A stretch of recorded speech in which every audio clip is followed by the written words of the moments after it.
Alrighty, just boiling a kettle here because I'm going to try to defrost something fairly quick. Just want to show you this. There we go. Certified free range. This is one that's some sort of butterfly chicken. They've actually cut it through the middle and spread it out flat. It cooks a lot quicker. It's got lemon, herbs and garlic. You probably can't really see too well. There's all the chance that it's certified free range. This is like the mark right. They're the ones that do all the organic shit. $5 Australian. What do we got here? Oh, it's about 2 pounds in weight. So you're looking there probably, I don't know, what's that? $3.75 US for, I'll be slightly over 2.2 pounds in chicken. Now this isn't a video about chicken, this is a video about Coates 9500 coming at ya. Wiggity wiggiter, or some such shit. There's fucking seals on these freezers. Let's go through a bit of other shit. Hickory barbecue. What do we got there? $5.62. This one's a bit dearer than some of the others I've got. So, you're looking about, I don't know, $4 US or something. 1.6 kilo, that would be close to 3 pounds. Actually, that'd quite easily be 3 pounds. Probably slightly over, might be 3.2 pounds. Let's go see some more. Another one of these butterfly chickens. Garlic and herb marinade. I got there. Yeah, pretty, maybe just a smidgen over 2 pounds. So at about $2.70, $2.75 US. What else have we got here? I got so many fucking chicken wings, this is ridiculous. Honestly, there's like fucking about 8 packs in there. There we go. This, yeah, that'd be 4.5 pounds. US, probably $3.05. What else we got here? These are bloody good. Pizza. It's got all the salami and everything all through it. It's about a pound in weight. What are you looking at there? About $2.70, maybe $2.65 US. Yeah. The other day, Coates decided to say that he was part of the working poor of America. I disagree. The guy goes out sometimes. I've seen times there. He's gone out. And he's bought a burger, US $20. Is this one of these burgers that comes with like the little fucking foil, like your little tiny, bit of foil all wrapped up and you open it up and there's the wheat in there? Who the fuck pays $20 US for a burger, for God's sake? And then he buys 2. I'm not saying he's greedy, we all get hungry. I can sit down and eat 3 pounds of chicken like that. And then still, think, I'll still have a cup of tea, a few pieces of toast. I can go through food too. Here he is the other night with this fucking smoked ham. Oh, this is the good stuff from the Walmart deli. I really question if the Walmart stuff is necessarily the actual good stuff. But, granted, it might taste better than others, double smoked ham, whatever. What was it, like $10.43 US? Is this for fucking real? I remember once upon a time I could get half or a third of a tank of propane for my car for that price. Actually, literally half a tank about 4 years ago. and you get a lot of miles out of that. Fuck me. The price I paid for this fucking thing here was about the same as what he spent on ham. He said, I'm the working poor of America. How many times do you use that stove? He said it once. He's had that van for what? 3 years, 5 years? I don't know. Someone asked him how many times you use the stove. Oh, Rosie, I've only used the stove. Or who the fuck he's talking to? I've only used the stove twice. What? Twice in like 3 years or 5 years? Dude, did your mum not teach you to cook or something? Oh, yeah. Oh, I'm the working poor. What the fuck? Look at the money you're spending on food. For God's sake. Go get something on discount for once. It's all good shit on discount. The way it works in this country is the expensive stuff that was premium. Well, all the tight asses looking to go, I'm not buying that. Yeah, fuck that. Why would you pay? This was like $11.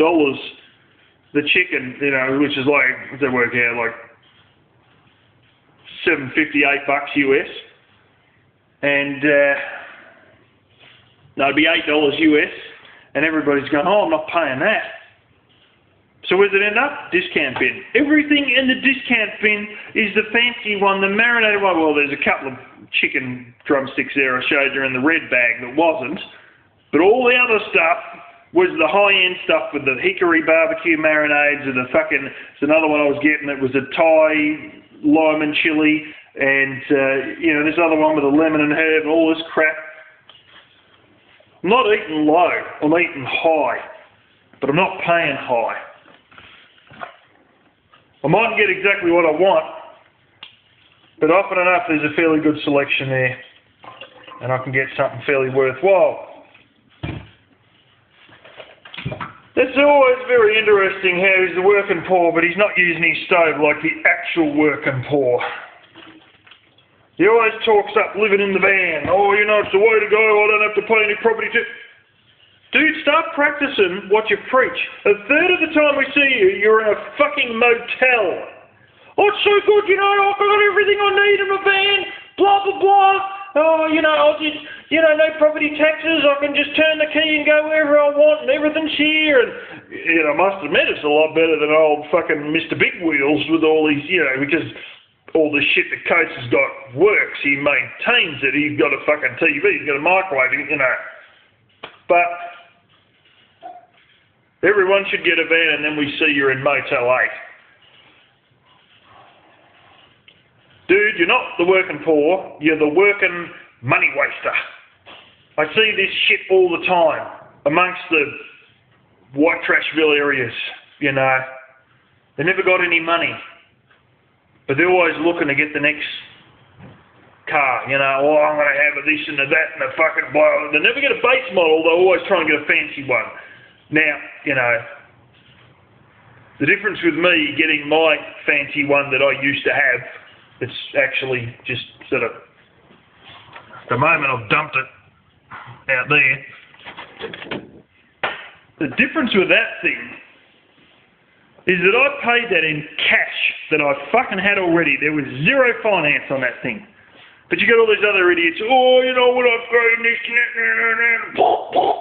finance, all the way. I've had some of these guys who I've worked with, from White Trashville, sitting there forking out for this thing. I finally paid the car off. I got a bit more financial breathing room. 6 weeks later, they get another one. One of these stupid fucks went and got another one, the same fucking model, different colour. Just like a year and a half newer. I'm sitting there going, holy shit, are you stupid? They're both fairly new vehicles. But the only thing was, I felt like saying, why didn't you just spray paint the fucking thing a different colour? Oh, they're throwing themselves in more debt to drive essentially the same fucking vehicle and the same chassis with the same panels, even the same fucking grille. There was no difference except the bloody paint colour. Fucking hell. There's a difference between the working poor and the working financially stupid. And I see a lot of these people, but every weekend they spend $75 on alcohol. You know, oh, I got no money, we're just living week to week. Dude, you had $75 and you spent it on fucking alcohol in one Saturday night. And you're going to do it the next Saturday night. You've been doing it for all the Saturday nights for the last, well, probably 15 years. Fucking hell. Coach, I'm just saying, man, you're not the working poor. You're the working financially daft. You're financially about as... You've got money, but what you do with that money is not much brighter than what Mr. Big Wheels does. Start thinking about these things, you know? Stop going to fucking motels. Start cooking your own meals a bit, you know? And you won't have to sit there and show off fucking, what was it, $600? Well, I can show off US $3 grand now. If I actually showed you bank statements, you'd probably shit in your pants, but we're not going to go there because I've decided it's probably not a good idea to be talking about financial situations. But you generally get the idea when I'm talking about buying another property in another house and becoming a landlord that, well, I'm not really the working poor. And I don't have 5 months off a year. But I'll put it like this, I've had a fairly relaxed life in terms of, you know, working 3 days a week for the last several months. I think it's been 5 months that I was back to working 3 days a week, and it was 3 days a week when I was at the piggery, you know. I haven't flogged my guts out. Not really, not for years on ends. You know, here I am, okay, rightio, I inherited 85% of that at last house, but, you know, I'm in a position now to get the next one, not upgrade the one that I live in for myself, because that would be blowing more money on something I didn't fucking need. Which is the whole point of this whole fucking conversation. What you really got to do is not waste money on stupid shit, and one day you look in the bank and there's a 5-figure number in your fucking bank account, and you go, maybe I can afford to be a landlord.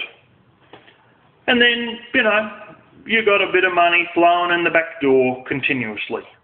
And if you break a leg or you drop a chainsaw on your fucking arm and need to get your tendon stitched up in your arm or something, well, it doesn't matter. You've got the security of this money flowing in the back door.